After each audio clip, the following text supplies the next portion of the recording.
Good morning. Good morning. Good morning. Good morning. Once again, it's your boy, SportsRap D, and I'm back in the building right here, heat100radio.com. So you can get us there, or you can get to the TuneIn app and check in, or you can get right here on Facebook Live and tune in the group page. SportsRap Podcast definitely is the group, and you know that. So what we're going to do now that we're back is we are definitely going to get into this Brittney Griner situation. And there's been a lot of talk, most recently this weekend, since I put out the news, or the news has been put out, that she reportedly pled guilty to these charges. In everything that was reported that she said, she sounded very sincere. She made the statements and the comments that it was not her intention to do that. And, you know, you get a lot of mixed opinions about this situation, and there have been mixed opinions about the situation from the very beginning. We talked about it here as much, not as much as we can, but every time we got news and some kind of what we felt were like big updates or some updates of importance, we brought them to you guys here on our platform. And today is another one of those days. But just to backtrack just a little bit, we all know the basics of the situation. She's been detained in Russia, and immediately I also was in on one in the beginning, and I mentioned that it could have been very well a mistake. But I mean, like I said, there's going to be a bunch of people who have a bunch of avenues to look at things and all of that jazz. But, you know, there's that word or that staple that she played over there for a number of years, so she should know the laws. Then I saw something this morning where somebody put out a post that said that if it were, I think it was somebody, a member of the WNBA, I think it was a coach or something, I'm not 100% sure, so don't quote me on that, but I did see a post on social media this morning where it alluded to, if this was LeBron James in this situation, he would be released immediately. And someone commented and was like, nah, he wouldn't, this, that, and the third. Okay, here's the thing. I kind of agree with that, and I kind of don't. So basically, I have some things where I could see the points on both sides of those two statements that I just presented to you. So on the one side, if it were LeBron James, I don't think it would have made a difference. You know, people forget that Russia is not the United States. So the laws and everything over there are different. And as you see with Brittney Griner being detained, basically her U.S. status, or it would have been LeBron's U.S. status, since we're playing devil's advocate, really doesn't matter to them. It's basically like, it doesn't matter who you are. You broke the law and you're going to be detained or whatever. You know, that's what happens in those small world countries, dictatorships, things of that nature. Those are the type of things that happen in those countries. So basically, you can very easily say that it wouldn't really matter who it was. If you break the law, you're going to be detained. So I kind of got what people were saying on both sides of that fence. I also felt like in the very beginning, I was a little nervous and a little scared that she would be eventually used as a pawn in this whole situation. And I say that because of, as I've been following the story, everything that's been going along with the story, if you will.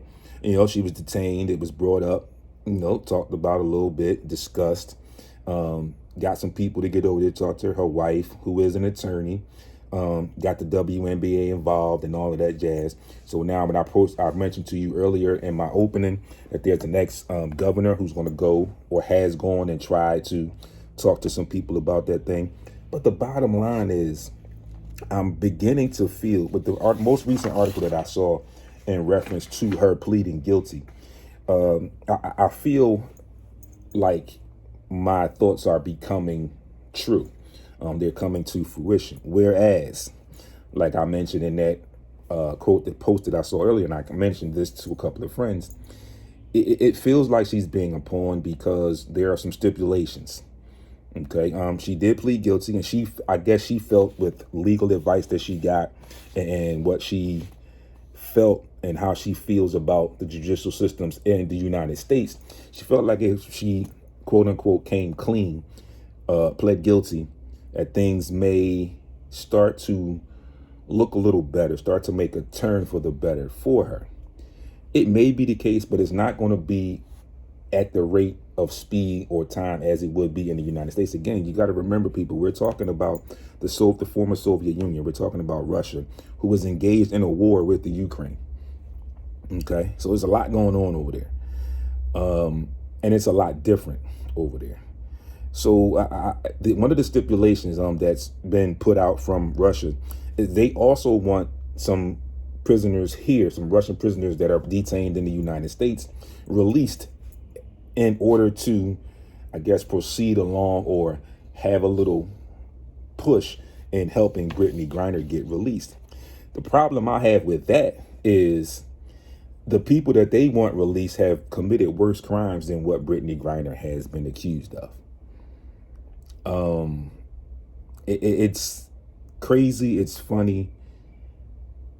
But Russia is on they, you know what, right now. You know, they doing what they doing with Ukraine, and now they got, all right, she here, we got her, but if y'all want us to let her go, y'all, something's got to be in it for us. Y'all gonna do something for us, and here you have it. So it's crazy how this thing, like I said, is beginning to feel like it's playing out. And like I said, I'm beginning to feel even more that she is being used as a pawn in order to get those prisoners released.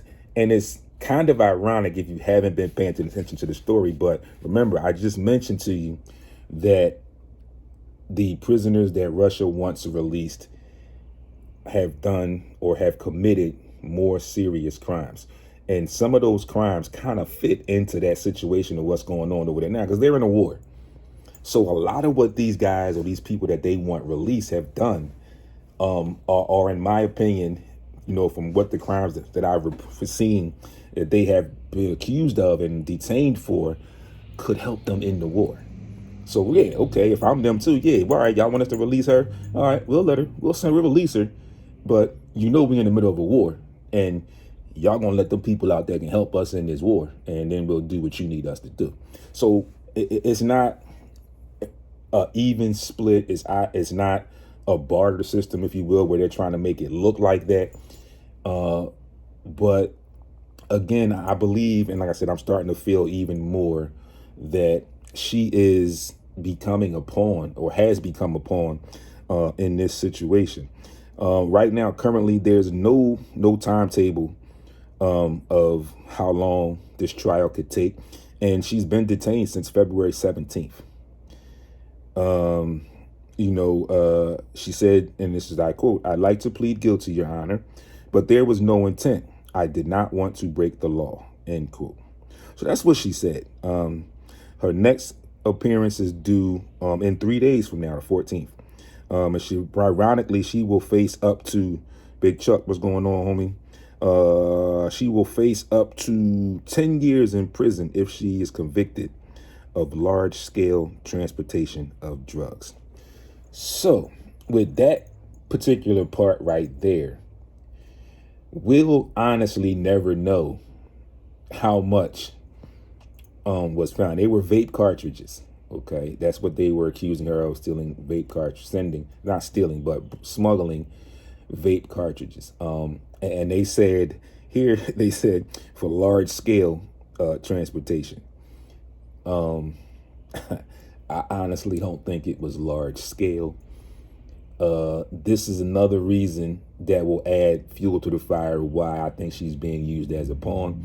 Because again, it appeared from what I read and everything that I got that it was personal use, but they're now making it seem like it was some large scale, like she was a total mule or a drug smuggler or something, which was totally not the case. Like I said, I don't really know the entire story. Like I said, I know what's being given to us, but like I mentioned in the very beginning, she's been over there years, 4 or 5 years consistently after the WNBA season. So I don't truly believe that that was a large scale. She was trying to transport a large scale amount of drugs into Russia. And again, like I said, she seemed sincere with what she said and remorseful. Where she said she didn't intend to break the law. She didn't want to break the law. So it's a lot of things, a lot of points or bullet points in this story that we may never get wind of. We may never know. So it's going to take a while. Like I said, her next hearing date is in 3 days, July 14th. It's crazy because we do have people that are helping her along the way. Like we said, we mentioned that, yes, I didn't mention it yet, but I will mention it and go over it in a second when I get to the WNBA All-Star game. But if you didn't see it yesterday, in the second half of that All-Star game, in memorial to her, both teams, the entire group of players wore Brittney Griner's number and her name yesterday in the second half of that game. So, like I said, again, that there is no timetable for the length of the trial, but the real resolution, what they're saying is, in her case, is expected to be a deal that brings one or more Russians currently in U.S. custody back to Russia in exchange for the release of Griner and possibly another American, Paul Whelan, who has been detained in Russia since December of 2018. Russia has sought, and here it is, they have sought the release of an arms dealer who is serving a 25-year sentence in United States for supporting terrorism. So again, like I mentioned to you folks, it is, of course, as you hear now, it could very well see how this could be, the release of these U.S. detained prisoners could tie into everything that's going on over there now. Like I said, we all know that they're in a war. We know this. Everybody knows this. So again, like I just mentioned to you, one of the guys is an arms dealer. So again, you think about it, it's going to be really tough and it's going to be a long, hard fight, because why would the U.S. give up an arms dealer and release him back to a country that's in the middle of a war? Somewhat of a head scratcher, but I really don't know why the U.S. would do that. I honestly don't think it's going to happen, but that's what they're asking for. And like I said, it's just ironic that it fits right into the situation that they're in currently. So again, with that being said, I will definitely, as I always do, keep my ear to the story, keep my ear to the street. And as I get information, if it's not here on Monday mornings, if it's during the week on social media, I will definitely post stuff and keep you up to date as much as I am kept up to date on this and any other stories that I bring to you here and on social media, like I always do. So moving along, and we had the WNBA All-Star game yesterday. Before I get into that, I also posted earlier today that over the weekend as well, the WNBA commissioner made some statements and talked about the possibility of an expansion franchise coming to the city of Philadelphia. And I mentioned this and we talked about this a few weeks back, maybe about a month or so ago, maybe a little bit longer. But now you can kind of get closer to that confirmation that something's in the works and something could possibly happen. And I think that would be something great for the city of Philadelphia, because, the city is a big market. Of course, they would be somehow, some way, somewhat affiliated with the Philadelphia 76ers. And we know how they are and we understand. I'm not talking about what happened to us as far as play in the past 2 seasons, but we know the marketing value of the Philadelphia 76ers and the marketing value in the big city like Philadelphia. So it would help. It would help the team, and it would also help the WNBA to expand into another city that has a pretty big market where they can get some advertising and get some support.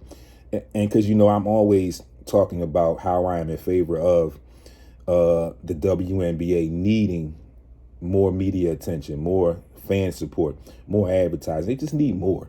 And again, like I mentioned when we talked about this, when they had the disparity between the ladies and the men, I mentioned that they need to get more help from their big brother, the WNBA.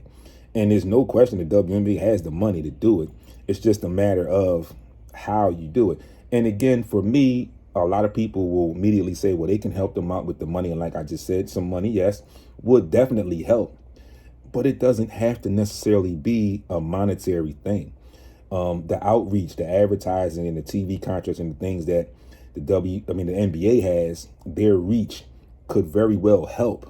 And it could just be, like we said, it doesn't have to be every NBA city. It could just be, like we said, the cities that have a WNBA team. And, if everyone got in, it would help more. And if the front office could get in, it would help more. It's just my thoughts that the NBA could do so much more to help their little sisters in this process. So with that being said, we had the WNBA All-Star Game yesterday. Like I mentioned to you, Team Stewart fell to Team Wilson 134-112. It was a pretty good game. I didn't watch the entire game, but I got most of the game this morning, some highlights before I came in, doing my prep for this morning. I did see, and I reposted the major play of the game, which I thought was the major play of the game, the breakaway dunk by Sylvia Fowles. And what fitting way for her to go out in this, which arguably is her final WNBA All-Star game. Also, Sue Bird, those two are making their final WNBA All-Star Game appearances, and it could possibly have been the last one for Candace Parker as well. So the WNBA, I think, with those three possibly being in their last seasons, the WNBA is in pretty good shape. There are some other ladies that will definitely be able to hold the torch and carry the WNBA. But again, like I said, that they are talking about expanding their season, so they're trying to work on some things. I think some other things that they could possibly talk about adding in and making things better, since there's just such a low number of teams there. So they want to expand the games, and they have their in-season tournament.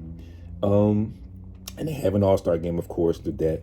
Maybe since they're trying to expand to like a 40-game season, maybe once a year in each conference, they can have a showcase game somewhere between the top two teams in each conference.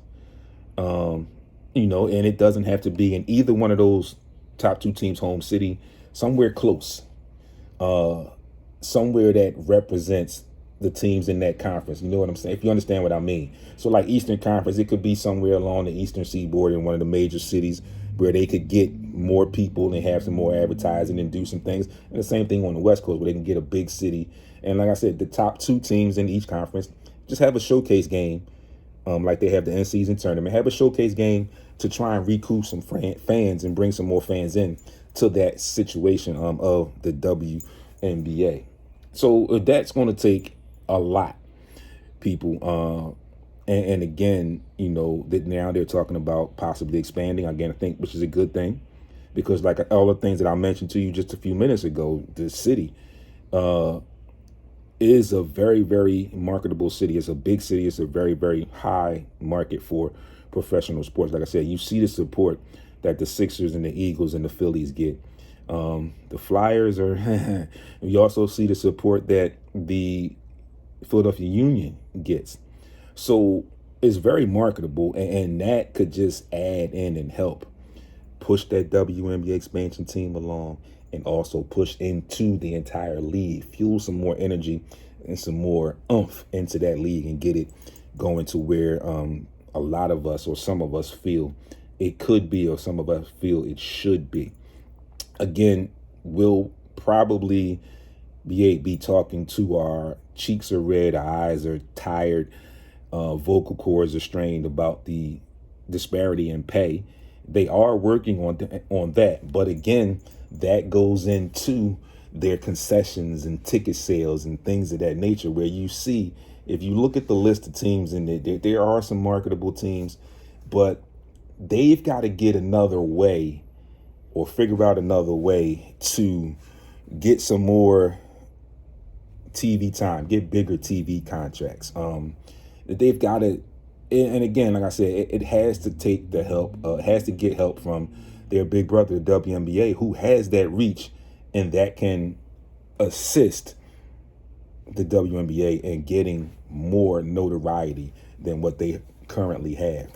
So again, I'm hoping that things can get done. I'm hoping things will improve for those ladies, and I'm hoping, and I'll keep my ear to the street and let you know everything that I get on the news of a possible expansion team and WNBA expansion team in the city of Philadelphia again, which I think would be great for the WNBA, would be great for the city. Just great all the way across the board. I think it could be a win-win for both parties. So we'll see what happens with that. 11:40, 20 minutes past the 20 minutes to the noontime hour, I'm sorry. So we're going to take our second break. So go ahead, go grab your lunch, take a little minute to get yourself together, get everything set up, and come on back. Just so you know, I am going to talk a little bit about the Brooklyn Nets in the next segment, and I'm actually going to switch up today a little bit. I'm going to go Instagram Live today a little bit when I talk about everything that's going on with the Nets right now, because in my opinion, and like I mentioned to a couple people last week, this situation with the Nets has imploded right in front of them before it even really got started. Keep that in mind. Keep that on your thought process. It's your boy SportsRap D. I will see you on the other side. Just a minute. Stay tuned, folks. I'll be back to talk some Brooklyn Nets, Kyrie Irving, KD, and some free agency. Boy, SportsRap D. And again, welcome back to the SportsRap Podcast right here on Heat 100 Radio. And we are now closing in on our last segment. I am trying to get this thing going so I can go live on IG, but I'm having some trouble here. I don't know what's going on with this thing. It may be me doing something wrong. I don't know what it is, but guess what? This is what we're going to do. We are not going to go Instagram Live right now until I figure it out, because I haven't been doing it much, and I don't understand how it's been so difficult for me today, how I'm having such a problem today. So we are going to jump back to Facebook Live. You can hear me. I'm sure you can. Just give me a second. Like I said, you'll know when I'm back up and running again. And I'm letting you know now, I'm going to play around with, when I'm off there, I'm going to play around with the Instagram thing and see what was tying me up and causing me not to be able to go live. But here I am back on Facebook. The group page, SportsRap Podcast, is the group page. And like I said, you can get us on heat100radio.com. You can also get us in the TuneIn app. Just go in the app and search Heat 100 Radio, and our label, our moniker, our logo, and everything will pop up. So we are going to just kick in and touch a little bit, recap some things that the Sixers have done in the offseason so far. And there's been some, good morning, cousin. There's been some good things. I like some of the things that are going on. And we are going to have those people who like it. You're going to have those people that don't like it. And you're going to have those other people that are just going to have something to say just because they want to have something to say. So, for me, a lot of people are impartial to the PJ Tucker signing. I've talked to some people and they felt that Matisse Thybulle gives us the same thing but younger. The two pieces I could throw in there for sports talk and debate purposes involving those two players. And I mean, I'm not knocking the fact that, some people have their opinions, and some of those people have valid points. like I'm getting ready to say, Matisse Thybulle, yes, they are correct. He does somewhat give you the same things, the defense, and he does have a slight advantage in his youth. He has not readily or steadily improved in his offensive repertoire as of yet. Then you look at PJ Tucker on the other hand. PJ can shoot the three a little bit better than Matisse. He does give you the defense. Matisse could arguably be better at the defense, individual defense, one-on-one defense. He could be individually better because of his youth. But PJ is the veteran. And if you take a little trip back to the end of the season and the comments and things that were made by some of our players, some of our key players, there was that word toughness brought up. PJ knocks that toughness box out of the box. He basically blows that box up. He will definitely give you the toughness. And it's something that the Sixers as an organization, as a team, have not had arguably since, I would say, maybe Charles Barkley, Aaron McKee. And I say that because they had that toughness. A lot of people are probably going to think, what about AI? AI had that toughness, but AI was a different breed, a different individual.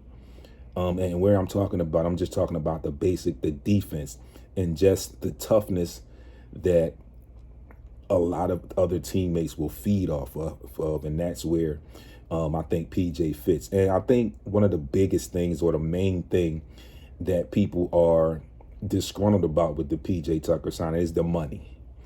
3 years, $10 million a year, maybe about $11 million a year, close to that. But I've also been telling people where a lot of people don't truly realize and understand the business side.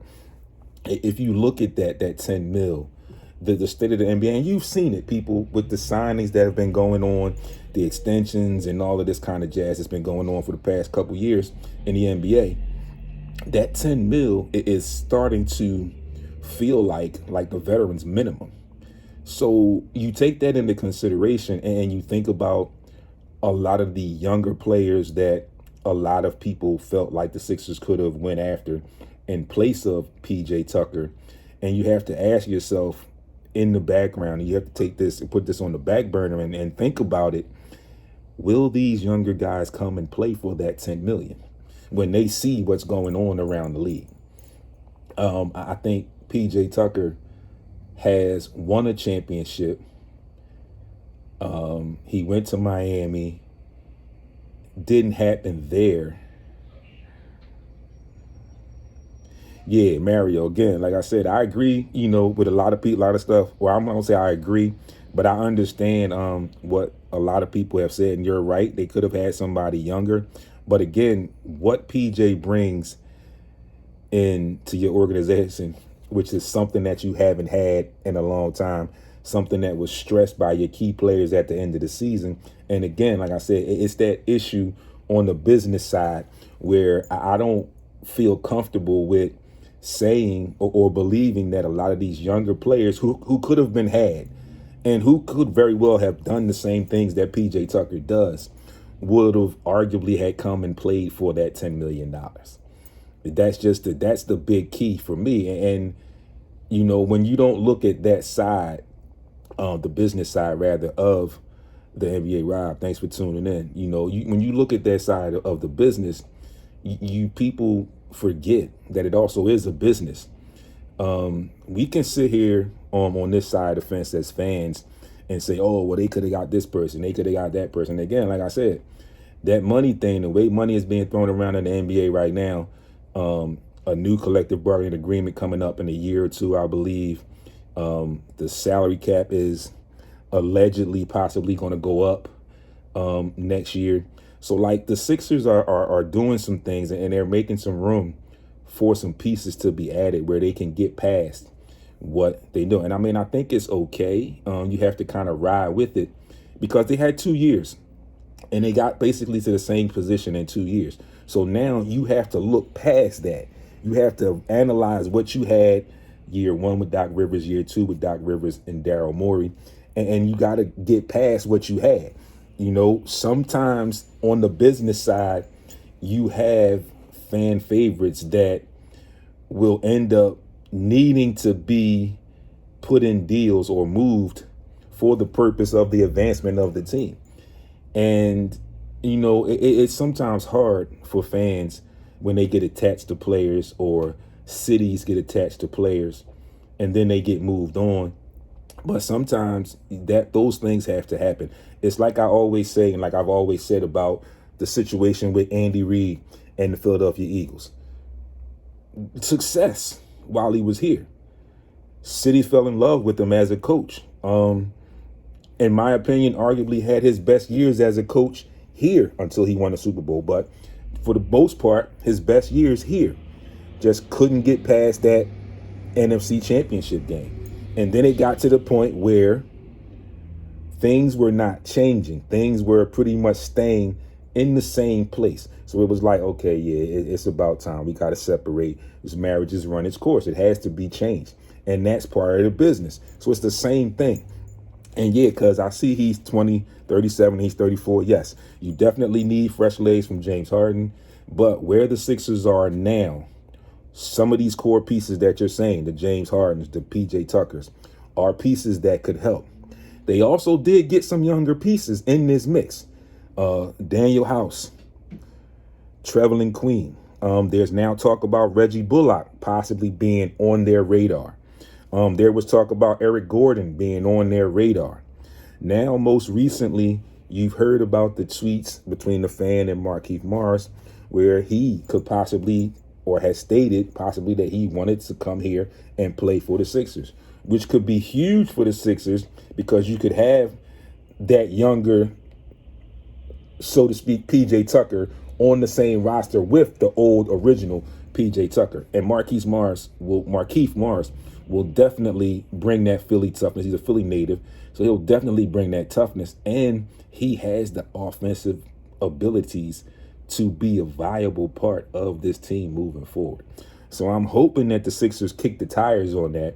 Baldy, if you're tuned in, call Lil Cuz and tell him, yo, listen, come on, if you got to kick the tires on your own, come on, bring the tires with you. Okay. But the Sixers definitely need to kick the tires in that situation. So again, like I said, people, you have to sometimes, like we always say here, you have to sometimes take your fan hat off and look at the situation on the business side, where initially the Sixers were somewhat strapped as far as salary cap and how much money they had to spend on players. But, yeah, okay, Mario, well, listen, I'm just here to give y'all my interpretation and tell y'all a little bit about the business side. But Tawanda, I get what he's saying. I understand it. I had plenty of other people that told me that they really didn't like the PJ Tucker signing, but I think it's going to work out. I think, there's a relationship with him and Daniel House and James Harden. Cuz, Juice Man, Darren DeWalt, what's going on, good brother? There is, a piece that could help the other players on the team where those three guys have played together, have an understanding of each other on and off the court in the locker room, so they could help this team. They also got younger. They got a key piece in DeAnthony Melton, the young guy from Memphis who they traded Danny Green for. And again, in that situation, when I first reported that situation and brought that to people's attention, or it was brought to people's attention, a lot of people asked me, well, why did they do that? I said, they freed up some money, not necessarily the whole $10 million that Danny Green was going to get for the second year of this contract, but you also had to take into consideration the serious injury or the magnitude of the serious injury that he suffered in the Miami Heat series, where he is all but going to be out for the entire season and possibly some of next season if he decides to continue to play. Who knows? He may decide to retire because of this injury, because he's also up there in age. But that particular piece, I liked what Danny Green brought. I liked what he brought to the team as far as a player and in the locker room.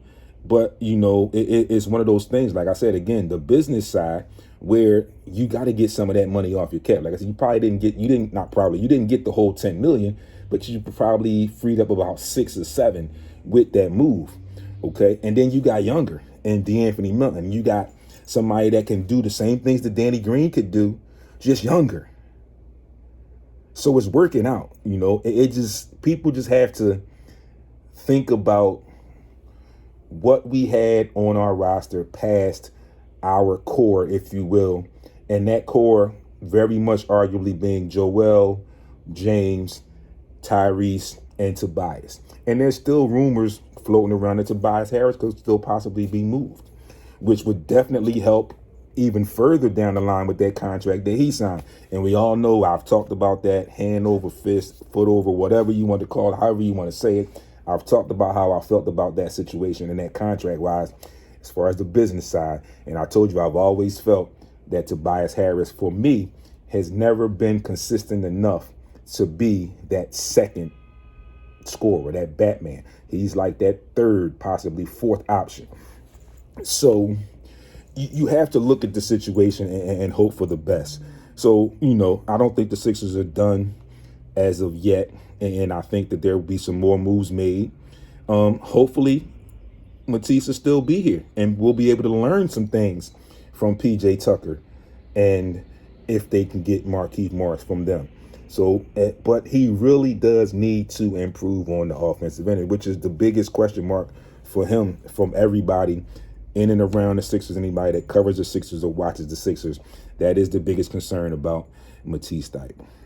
So there you have it. And, as always, I will definitely keep you guys posted and updated on the Sixers situation, any moves that they make, anything that I hear. I will definitely get it to you as soon as I can get it to you. Yeah, well, because we can definitely talk about that. We can get Mario up here and sit in with me, and we can definitely talk about whatever, But again, for me, I think I want to say to the Sixers fan base, just be a little patient. Still Summer League, and by the way, Summer League, Isaiah Joe is looking pretty good. Maybe he can play his way into the lineup and continue his success from the Summer League and bring that over to the regular season. You also have to think about Jaden Springer, who has made some strides being in the G League. He did impress a little bit in the Summer League. So he may crack the button. And Tobias, you could argue that he is better than PJ. I can definitely give you offensively, Tobias is better. Definitely give you that. But what Joel Embiid said and what Tobias himself even said, the toughness issue. He's got to be tougher.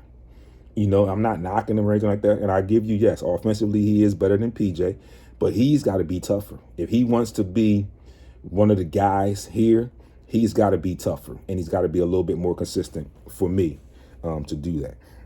So we move on. But again, like I said, Sixers fans, you have to have some patience. You have some pieces. They just have to come together. And the best thing about this year going in with these pieces are they're being done in the off season. So it will all be together at the very beginning of training camp, where it won't be a trade and you have to bring in a new player or new players and acclimate them to what everybody else is doing. Everybody can get in training camp and be on the same page from the very beginning, which is a blessing for the Sixers. So just be patient. Yeah, just be patient.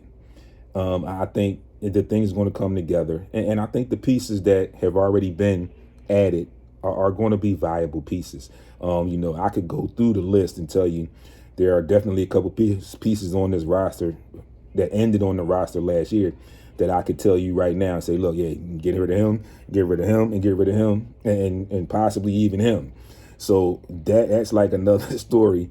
And I'm definitely sure we will definitely get to that once we get through Summer League, once we start training camp, once that roster starts getting slimmed down and cut down. So we'll have plenty of time to talk about the remaking of the Sixers roster.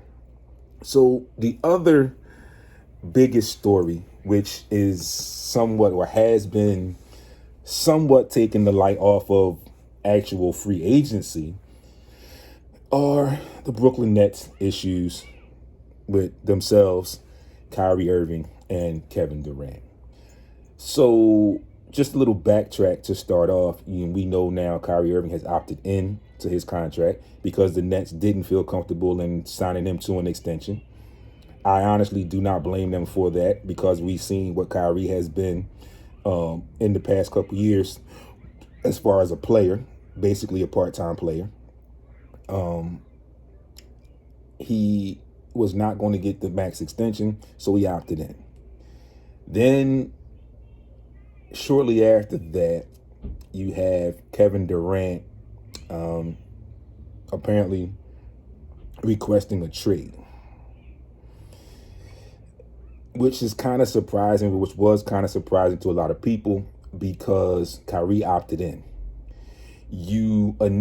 Kevin Durant named or put the reasoning for your trade was that there was no trust from you, or the trust was dwindling with the front office of the Brooklyn Nets. But dude, you signed a 4-year extension before all this happened. They brought in James Harden. You got hurt again. Kyrie was missing.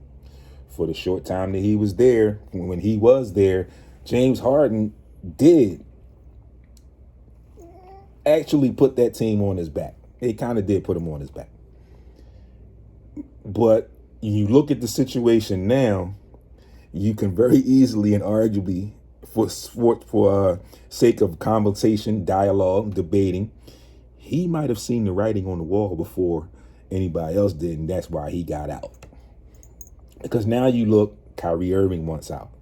Although he opted in, he wants to trade, and Kevin Durant wanted to trade. And what the Brooklyn Nets are asking for Kevin Durant alone is effing ridiculous.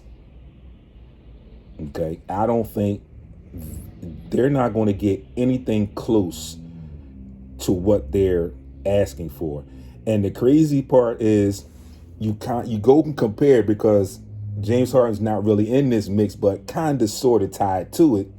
You think about what people said about Daryl Morey when what they wanted in return for trades or for other players. Now you see what Brooklyn is asking for Kevin Durant. And don't get me wrong, people. Kevin Durant's still one of the best players in the league. No doubt about that in my mind. The only issue I have is the past couple seasons he's been injured.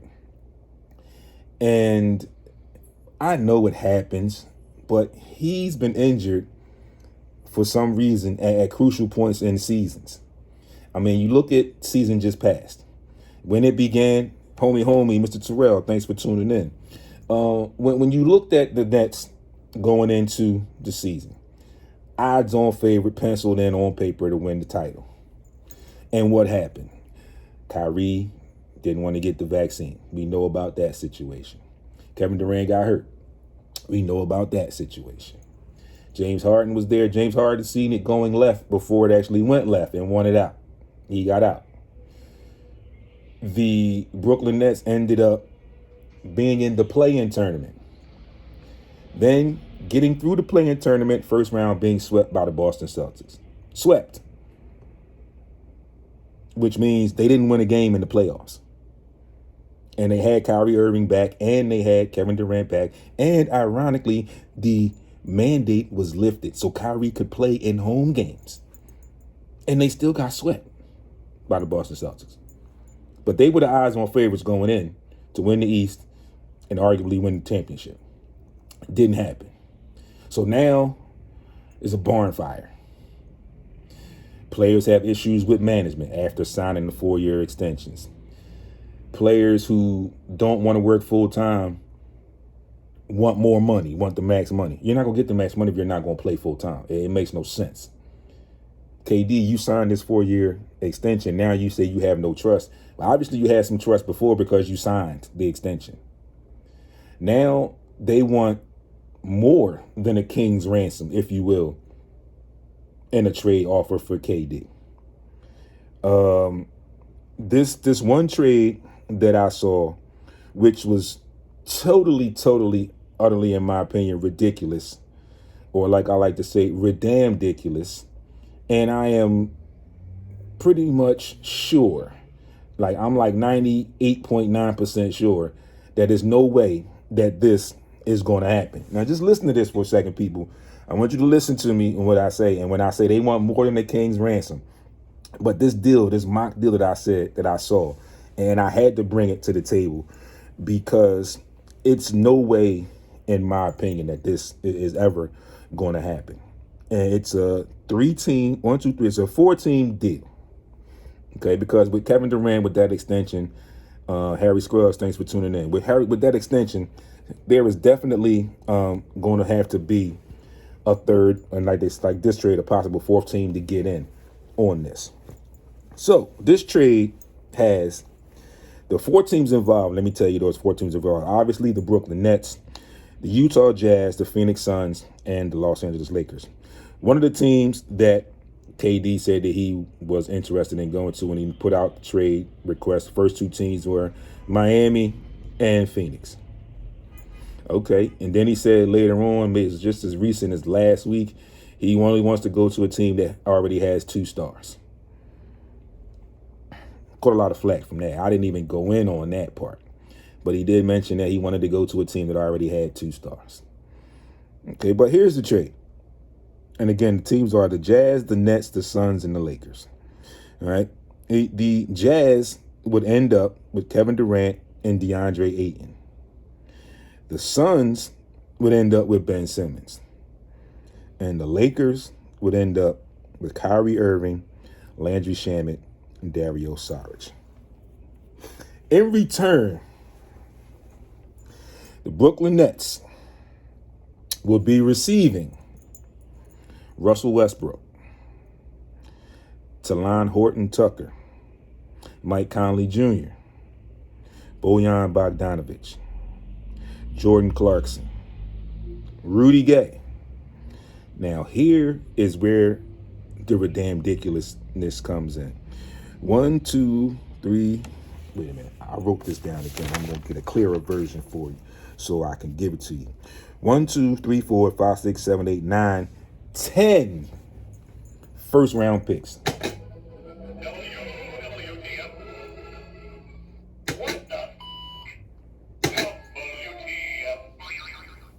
Exactly. There's no way I can see this happening. Gave you all the players. Now, here are the picks. A 2023 first-round pick from the Utah Jazz. Another 2023 first-round pick from Minnesota via Utah. A third 23 first-round pick from Phoenix. A 2025 first-round pick also from Phoenix. 2026 first from Utah. A 2026 first again from Minnesota or Miami via Utah. A 27 first-round pick, Utah. 29 first-round pick via Utah. Another 29 first-round pick from Minnesota, and a third 2029 first-round pick from the Lakers. Listen, people, if that happens, the NBA is full of crap. There's no way that this deal is going to happen. I mean, the NBA stepped in and canceled the Chris Paul to the Lakers deal. They had something to say about Anthony Davis going to the Lakers. It's no way. No way. I do not see it happening at all for the Brooklyn Nets to move KD and Kyrie Irving and get 6 players. 1, 2, 3, 4. Yeah, 6 players and 10 first-round draft picks. It's no way. I do not see it happening any way, shape, or form at all. So the state of the Brooklyn Nets, wow, it's very hard to gauge right now because you don't know, or we don't know, they probably don't even know what their roster is going to look like come the start of training camp.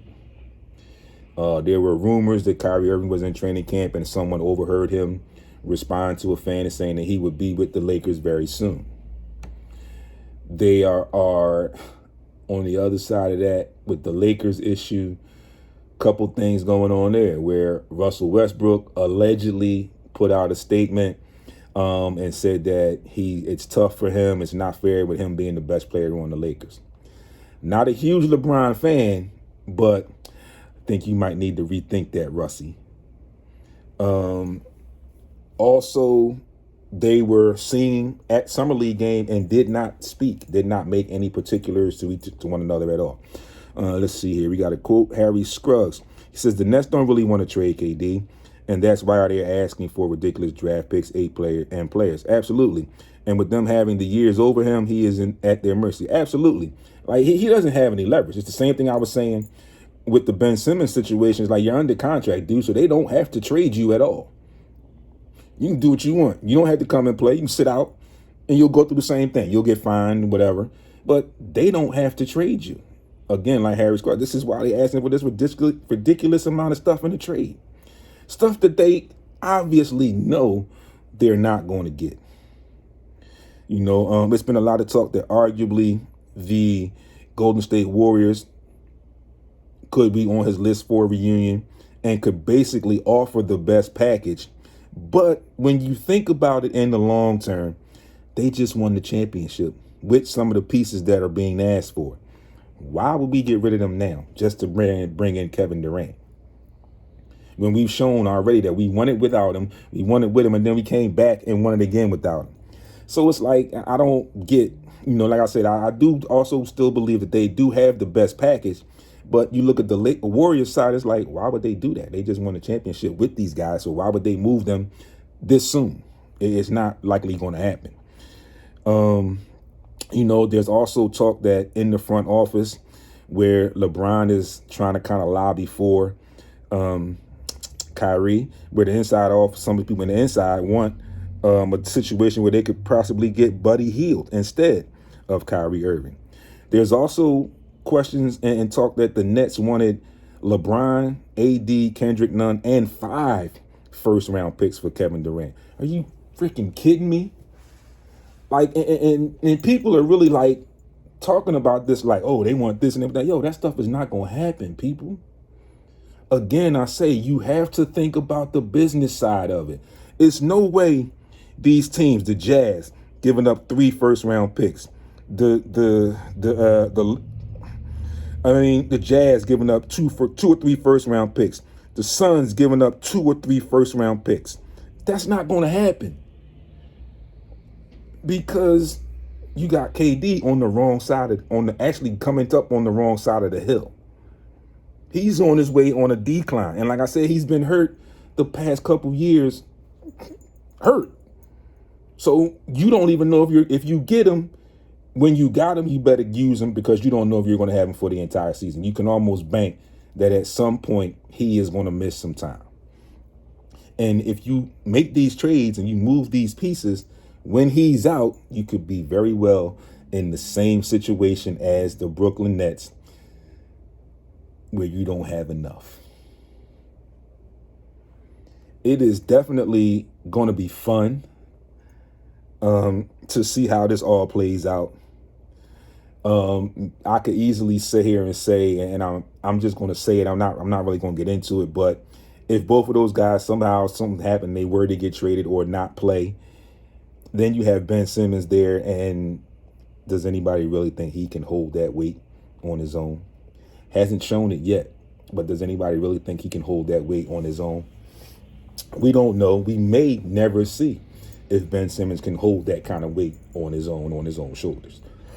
So, the state of the Brooklyn Nets is really crazy right now. I think it's in shambles. And it's all the way across the board. It's not just the players wanting trades, and it's all the way across from players to the front office, where players are saying there's no trust after signing 4-year extensions. Guys want max extensions that don't play full time. One guy got out before it got to this, which I think was a great thing for him. So we will definitely continue to watch and see what goes on with the Brooklyn Nets.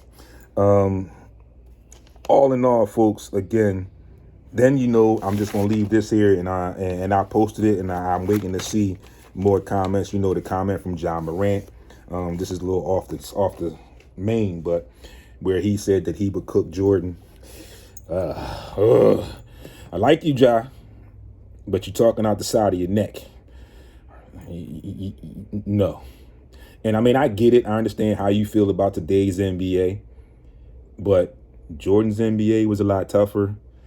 People are going to argue he didn't play anybody, but we're talking John Morant, and I understand John Morant's skill set, but we're talking about Michael Jordan here. Yeah, Ja, pump your brakes on that, bro. I think you need to pump your brakes and rethink that. I wouldn't be surprised if somewhere down the line someone spoke to him and another tweet came out where he mentioned something in reference to somewhat retracting some of what he said. With that being said, folks, thank you all again for tuning in to the SportsRap Podcast right here on Heat 100 Radio each and every Monday, 11 a.m. to 1 p.m. Drake Tavern every other Thursday, 6 to 8. You know where we are. Come on, check us out. You know where to find me. Instagram and Twitter at SportsRap_D. Right here where we are right now. And on Facebook, the group page, SportsRap Podcast. The webpage, SportsRapRadio.com. Check out the YouTube channel, SportsRap TV. Make sure you get over there and subscribe to the channel. Hit the like button on the videos that are up that you like, and hit the bell so you'll be alerted when new video is up. And also, podcast, the audio after the day will go up probably tomorrow or Wednesday. iHeart, Google Podcast, Apple Podcast, Spotify, or most of your podcast outlets. I'm going to give you schedules, MLB schedules for today. You got the Tigers and the Royals, the Pirates and the Marlins, the White Sox and Guardians, the Red Sox and the Rays, the Phillies and the Cardinals, the Mets and the Braves, the A's and the Rangers, the Tigers and the Royals, the Padres, Rockies, Diamondbacks, Giants. WNBA Tuesday, resuming play. Wings and the Storm. The Aces are in New York to play the Liberty. The Mercury and the Lynx, the Dream, go up against the Sky. Also tonight, NBA Summer League continues on the ESPN trio of networks. The Pelicans and the Hawks, the Spurs and the Rockets, the Bucks and the Celtics, the Magic and the Thunder, the Mavs and the Jazz, and the Knicks and the Blazers. Again, Sixers back in action on Wednesday, 9 p.m. ESPN2 versus the Miami Heat Summer League affiliate. Stan Laws, good brother, tuning in. Stan, I'm going to hit you a text up. I got a question to ask you when I get off air, maybe sometime later today. But I got something I want to ask you. But I'll hit you up. I'll text you in a little bit. So it's nothing really major, but just something I want to ask you just to see what's going on. Appreciate you always for tuning in, and blessings and much love to you too. Like we always say, folks, be great on purpose. It is Monday morning.